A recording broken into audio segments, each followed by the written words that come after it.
Está no ar mais um programa Mensagens de Luz. Estamos abordando o livro Palavras de Vida Eterna, psicografado por Francisco Cândido Xavier pelo Espírito de Emmanuel. Sou Luiz Otávio, colaborador da Fraternidade Espírita Obreiros do Bem. Presidida pela nossa convidada de hoje, Ilse. Tudo bem, Ilse? Tudo bem, Luiz Otávio, é um prazer estarmos aqui novamente para juntos refletirmos e aprendermos um pouco, dos ensinamentos do nosso Mestre Jesus.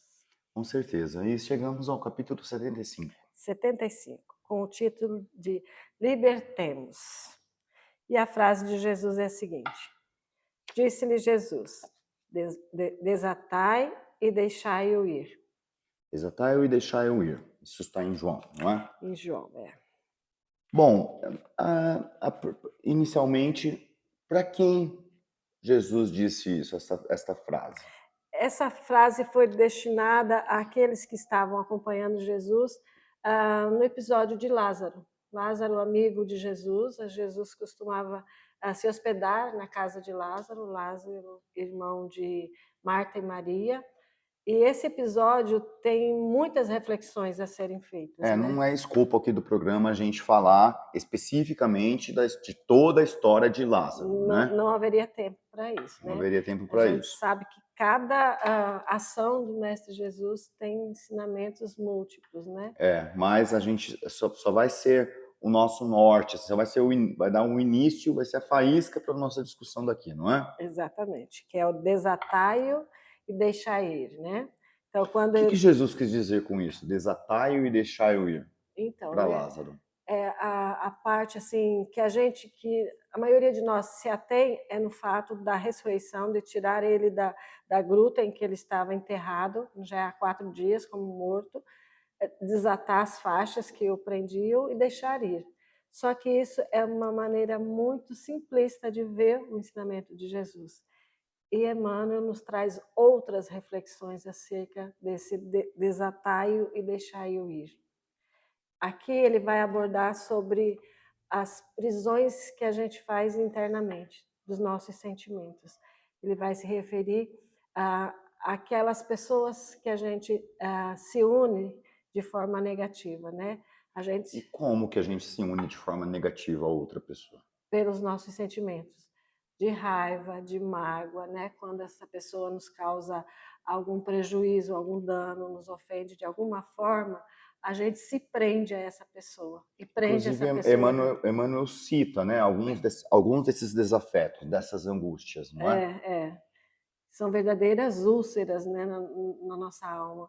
E aí a gente prende ali. Então, o nosso irmão pratica alguma atitude que nos magoa, não é? Que nos maltrata, causa algum mal, não é?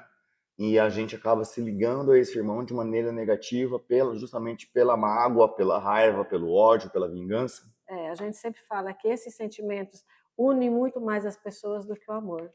O amor tende a libertar. E esse contrário do amor, que é o ódio, a mágoa, tende a prender. E a gente ata essas pessoas literalmente dentro de nós, né?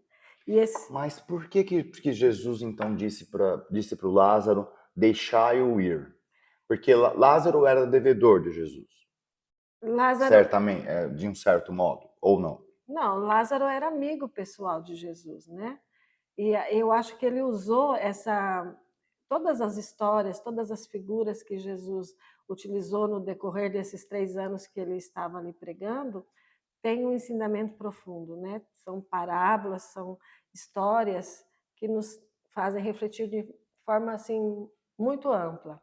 E aqui quando ele fala deixai-o ir, desatai-o e deixai-o ir, ele está nos falando para a gente arrancar o que nos ata, o que nos prende a essa pessoa e deixar essa pessoa ir. Porque havia pessoas lá que nutriam sentimentos negativos por Lázaro. Sim, sim. Uhum. E aí Então, quando esse deixar ir é no sentido de deixar o libertar, liberto. Não libertar. tenham sentimentos negativos em relação a ele. E enquanto esses sentimentos persistirem, você estará atando aquela pessoa, né? Não está libertando aquela pessoa. E ele vai muito além do desatar e deixar-o ir. ele ainda nos convoca a auxiliar essa pessoa, né? A ser de uma generosidade tal que essa pessoa não se sinta mais devedora nossa, né? Que ele possa Então é o continuar. contrário do que nós praticamos. Ao invés da vingança, da mágoa, do ódio, do rancor, na verdade nós temos que ter um sentimento de bondade para com aquela pessoa, Compaixão, de de auxílio, compaixão, né? auxiliar aquela pessoa a sair do mal que ela provocou. Isso. E aí, quanto mais rápido essa pessoa sair, se libertar, mais rápido ela vai crescer, evoluir, e com isso nós também, né? Porque a gente... Eu acho que um ensinamento que fica muito claro aí, Ilse, é que nós não devemos julgar. Não cabe a nós julgar, não é? Este mal que a pessoa causou, claro, nós somos ainda muito pouco evoluídos, e quando alguma pessoa nos causa mal, a reação nossa imediata é julgá-la mal. A gente não é? tende a isso. Mas o ensinamento é justamente para a gente fazer o contrário, não julgar e auxiliar. E auxiliar. A gente tem uma facilidade muito grande de julgar as pessoas, né? E muitas das vezes, a maioria das vezes, de forma equivocada, porque a gente olha só uma faceta da A gente história, do contexto. não sabe de tudo que aquela pessoa passou para ter Aquela praticado reação. aquela reação, não é? Então, é justamente isso. E eu achei muito interessante que Emmanuel nos diz que quando nós auxiliamos esta pessoa, deixando de julgá-la, nós estamos entregando a pessoa à bondade de Deus. Exatamente. E a gente, às vezes, a gente até faz de Deus um justiceiro a nosso favor, né? Ai, Deus se encarrega disso, né? Está nas mãos de Deus.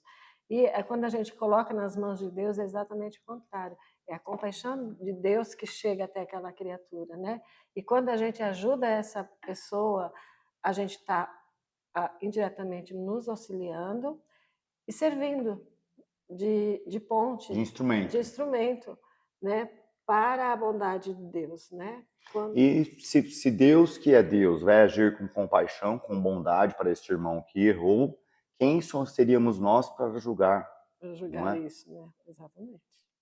Então, Wilson, já caminhando para o final do capítulo, eu gostaria que você lesse os 2 últimos parágrafos, que é a conclusão dessas reflexões. Certo. Aqueles que libertamos de qualquer obrigação para conosco, entregamos-os à bondade de Deus. Mais cedo regressam à luz da compreensão. Se alguém assim caiu na morte do mal diante de ti, ajuda-o a refazer-se para o bem, entregando além disso. Entretanto, além disso, é preciso também desatá-lo de qualquer constrangimento e deixá-lo ir. Às vezes a gente ainda quer constranger aquela pessoa, fazer justiça com as próprias mãos. Fazer aquela pessoa se sentir assim, grato a nós, falar, olha como ele é bonzinho, como ele me ajudou, né? E a gente com isso está constrangendo a pessoa, né, a se sentir devedor. Então a gente tem que agir de tal maneira que a pessoa não se constranja diante. Não é fácil, não é? Não é fácil. Porque de qualquer forma a gente se coloca numa posição superior a ela, né? Sim, a gente tende a isso. Ainda tendemos a nos colocar, quando a gente, entre aspas, né, acha que perdoou, a gente está se colocando acima, né? E quando é um ato assim de puro amor, né? De benevolência, de caridade, isso não nos deve envaidecer, né? Nós estamos fazendo só o que é certo. Né? Então que consigamos perdoar e libertar aqueles que um dia praticaram um mal, para que eles então regressam à luz da compreensão. Exatamente, assim como nós também carecemos dessa caridade que muitas vezes nós somos causadores, né, de mágoas e ressentimento em outros, né?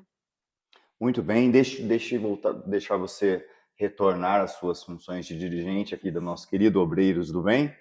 Muito obrigado por ter comparecido. Conto com a sua presença em programas vindouros. Com certeza, a gente está aqui junto para estudar. Obrigada, Luiz. Boa noite. Até a próxima semana.